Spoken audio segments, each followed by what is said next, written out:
The West Lake, the Qiantang River Type, the Lingyin Temple, the Grand Canal. How many jewels must a city possess to be crowned heaven on earth? This is Hangzhou, a shimmering city of wealth and a graceful land of culture. But no city is born a heaven. It surprises many that Hangzhou as a city did not begin with the best natural conditions, nor the best support from the government. Nonetheless, this amiable city withstood 5,000 years of twists and turns, and even bent its fate thrice along the way. Today, it stands as a prosperous and fabulous city, a heaven on earth with picturesque landscapes and 5,000 years of heritage. So what has Hangzhou gone through, and how did it manage? We will address these questions in this video. Let us begin with a great feat accomplished 5,000 years ago. Back then, this place was anything but heaven. Sitting in between the sea and the mountains, Hangzhou has a rugged landform. Mountains populate its western region, with 4 major ranges running southwest to northeast and rising up to 1,700 meters tall. Such elevation differences bring about altitudinal zonation of species and confer barrier effects on water vapor. Facing the sea in the east, Hangzhou's mountains block the income water vapor, which shapes the city's wet climate and give rise to a number of large rivers. Rivers loaded with sediment, in turn, create alluvial plains. All these underlie Hangzhou's geographical configuration. They also explain why the city is constantly threatened by floods and sea encroachment. Around 5,000 years ago, the Liangzhu people arrived and settled here, where they set a precedent for China's competence in infrastructure projects. They constructed a dozen dams along the mountain base, creating the world's largest hydraulic system that held 3 times more water than the West Lake. It was used for flood water control, transportation, and irrigation. Between the dams and paddy fields, a city of water comprised of a palace area, an inner district, and an outer district, measured almost 9 times as big as the Forbidden City. Within the city, 51 canals weaved a crisscrossing waterway that allowed efficient boat navigation. The Liangzhu people also produced diverse jade wares to serve their religious rituals. All this indicates that, as early as 5,000 years ago, the Chinese civilization had already fledged in the hands of the Liangzhu people, as one of the oldest in the world. However, drastic climate changes resulted in floods and marine transgression, which completely engulfed the city. It remained submerged until the sea finally retreated. But the Liangzhu culture was never lost. It continued to influence China. It was eventually imprinted in the 5,000-year-old civilization. 5 whole millennia indeed. Hangzhou's history is much longer than most people think. Being as old as the Chinese civilization, it proves that China's 5,000 years of continuous history was more than a legend. But the frequent natural disasters hinder survival in Hangzhou. People had to make a change to salvage devastated land and forge a heaven from scratch. And the best-known creation for this is the West Lake. The West Lake is not a naturally occurring lake, but a hydraulic engineering project. It was initially a tiny bay along the Qiantang River, but with a natural dam forming through sedimentation and the constant construction of seawalls, the bay budded up as a lake over time. Such lakes normally cannot escape their destined demise due to sedimentation. Yet the visionary governors of Hangzhou saw the long-term value of the West Lake.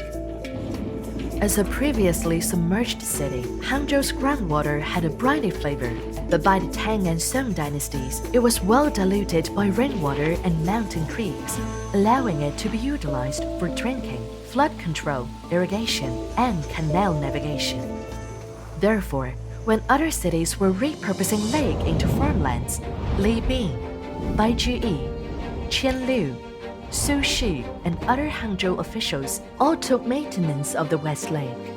They removed silt and constructed dams to maintain water level and improve water quality, which greatly enhanced life in Hangzhou. As such, a small anonymous lake became a welfare-oriented hydraulic engineering project. In return, the West Lake offered far more than its intended engineering purpose. The lake was once so ordinary that Li Bai, the poet from the Tang dynasty, never mentioned it in his works. Yet by the Northern Song dynasty, the very same lake had become a household name. Tourists chanted Baijuyi's poem, indulged in Su Shi's gardening style, and sang the sad love songs by Qianliu. Later in the Southern Song dynasty, the West Lake even became the spiritual home for literati. It inspired the everlasting poems and set the 10 sceneries for artists. As the capital city of Southern Song dynasty, migrants along with their culinary traditions merged into Hangzhou. In its heyday, Hangzhou was home to more than 1 million residents. With a rich pool of talents, it led the world in multiple disciplines, including agriculture, handicrafts, commerce, art, and mathematics. Since then, the title Heaven on Earth was bestowed upon Hangzhou for its outstanding elegance, openness, and prosperity. However, prosperity eventually dissolved into sorrow. During the time of changes, how should Heaven on Earth reposition itself in history? And could it hope for another turn of the page?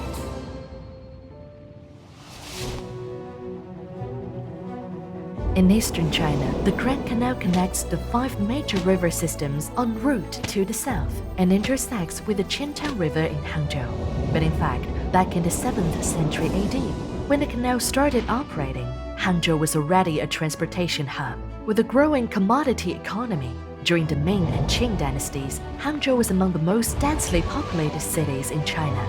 The pressure of overcrowding prompted the city to adjust its course again. Across the plains and mountains, people cultivated mulberries, cottons, hemp, rice, bamboos, and tea. This was when the Longjing tea first gained its far-reaching popularity. Within Hangzhou and in neighboring villages, people manufactured fan, knitting yarn, cosmetic powder, brush pen, paper, scissors, umbrella, medicine, liquor, and silk. Almost everything could be made here.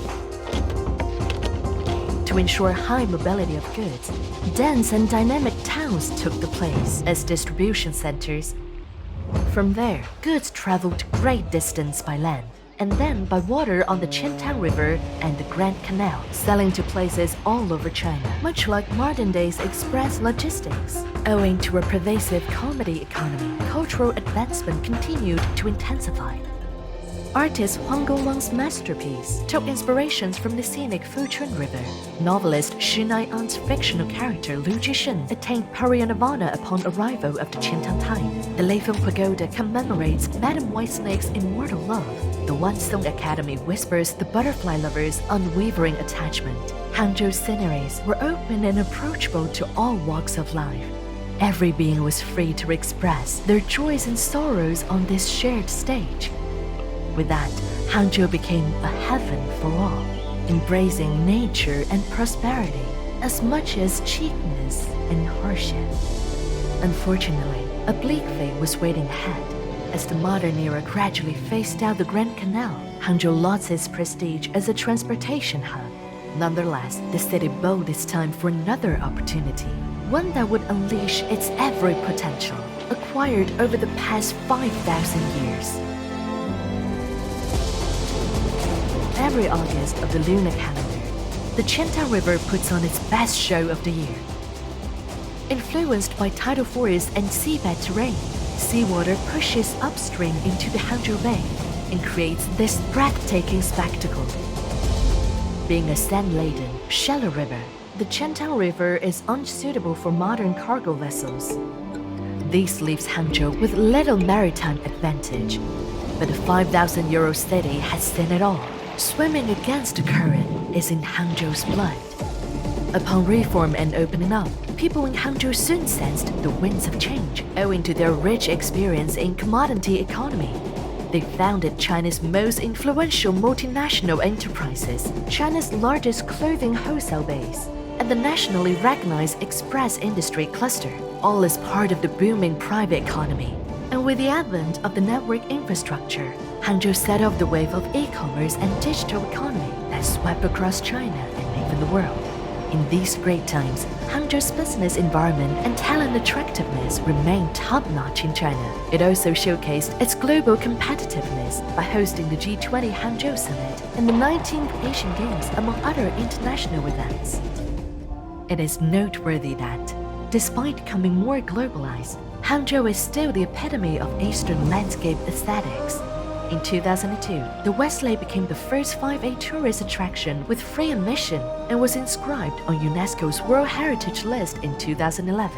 The Grand Canal and the archaeological ruins of Hangzhou City also made it to the list soon after. Now housing 3 World Heritage Sites, Hangzhou continues to thrive as a modernized heaven on earth. Now let us think back to the earliest days of Hangzhou. The city was never born a heaven. It has come a long way after 5,000 years of perseverance, always metamorphosing into a better form at each and every fateful turn. Today, its charm exudes from the West Lake. Its prosperity glitters along the Grand Canal. Its vigor energizes the ocean tide.